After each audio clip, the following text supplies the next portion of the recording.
एक छोटे से गांव नूरपुर में एक बूढ़ी अम्मा रहती थीं।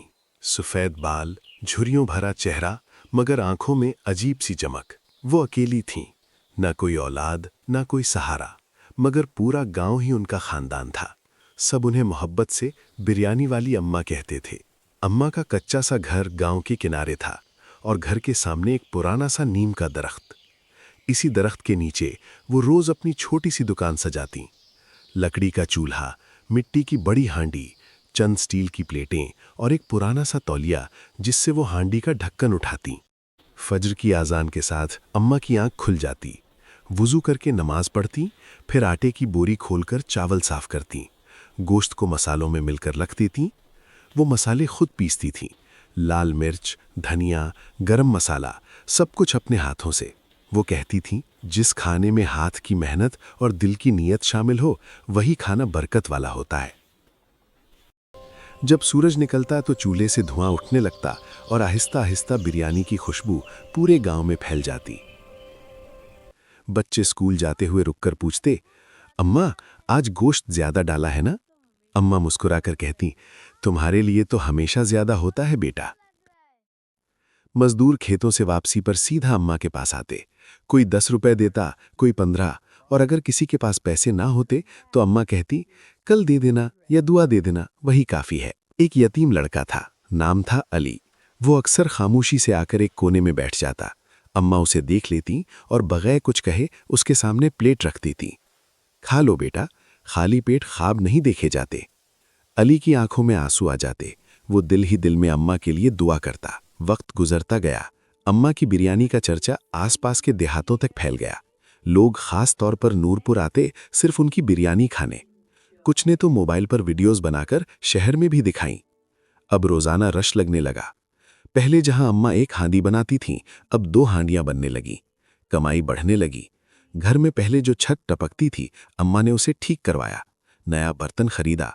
जिंदगी कुछ बेहतर होने लगी। शुरू में अम्मा हर शाम बैठकर शुक्र अदा करती, या अल्लाह, तेरा करम है, तूने इज्जत दी, रिज्क दिया। मगर आहिस्ता आहिस्ता एक और ख्याल दिल में जगह बनाने लगा। एक दिन शहर से एक आदमी आया।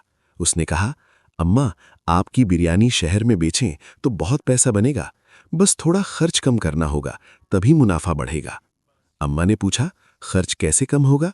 वो बोला, चावल सस्ते ले लो, गोश्त कम डाल दो, मसाला भी थोड़ा हल्का कर दो। लोग नाम पर खरीदेंगे, जायका कौन परखता है? वो बात तो करके चला गया, मगर उसके अल्फाज अम्मा के दिल में रह गए। रात को अम्मा बिस्तर पर लेटी थीं, मगर नींद नहीं आ रही थी। वो सोचने लगी, अगर मैं थोड़ा सा खर्च बचा लूं तो क्या फर्क पड़ेगा? आखिर उम्र हो गई है, कुछ पैसे जमा हो जाएंगे तो सहारा रहेगा। अगले दिन अम्मा ने सस्ता चावल मंगवा लिया, गोश्त आधा कर दिया, मसाला भी कम डाल दिया। हांडी तो वही थी, चूल्हा भी वही था, मगर नीयत बदल गई थी। जब ढक्कन खुला तो खुशबू तो आई, मगर वो गहरी महक न थी। चावल कुछ खुश्क थे, गोश्त कम था। पहले दिन लोगों ने कुछ खास तवज्जो ना दी। दूसरे दिन एक मजदूर बोला, अम्मा, आज जायका कुछ बदला बदला सा है। अम्मा ने हंसकर कहा, अरे नहीं बेटा, तुम्हें वहम हुआ है। मगर तीसरे दिन शिकायतें बढ़ गईं।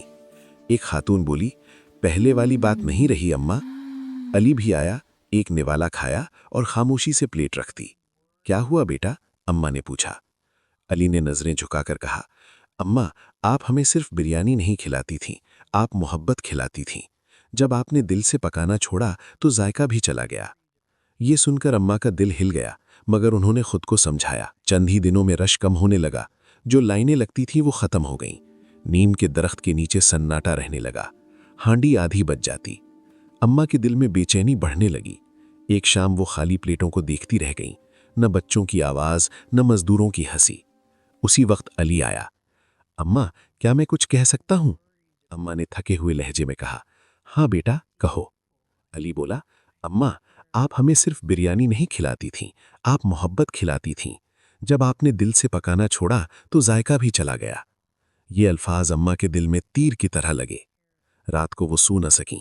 उन्हें अपने पुराने दिन याद आए, जब वो खुलूस से पकाती थीं, जब लोग दुआ देते थे, जब हर प्लेट में बरकत होती थी।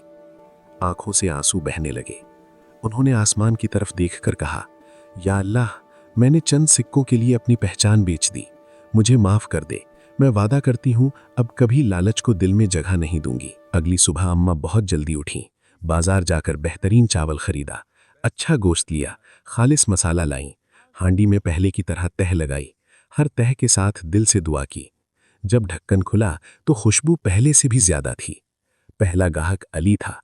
उसने निवाला खाया, आंखें चमक उठीं। अम्मा, यही है वो जायका। आहिस्ता आहिस्ता खबर फैल गई कि अम्मा वापस पहले जैसी हो गई हैं। लोग दोबारा आने लगे, मजदूर, बच्चे, मुसाफिर, सब। मगर इस बार अम्मा बदल चुकी थीं। अब वो रोज हांडी के पास एक छोटी सी तख्ती रखती जिस पर लिखा था, ईमानदारी में बरकत है। वो हर गाहक को देखकर मुस्कुराती और कहती, असल कमाई पैसा नहीं, लोगों का एतबार होता है। कुछ अरसे बाद वही शहर वाला आदमी दोबारा आया। उसने रश देखा और हैरान होकर बोला, अम्मा, आपने तो मौका गंवा दिया था, फिर कैसे संभाला?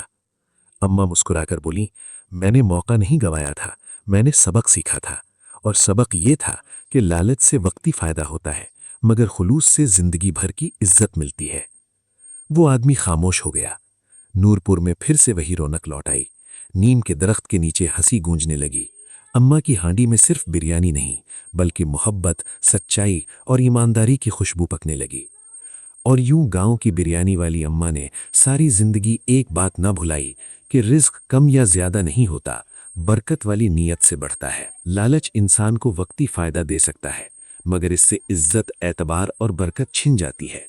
सच्चाई, मेहनत और खुलूस ही वो सरमाया है जो कभी कम नहीं होते।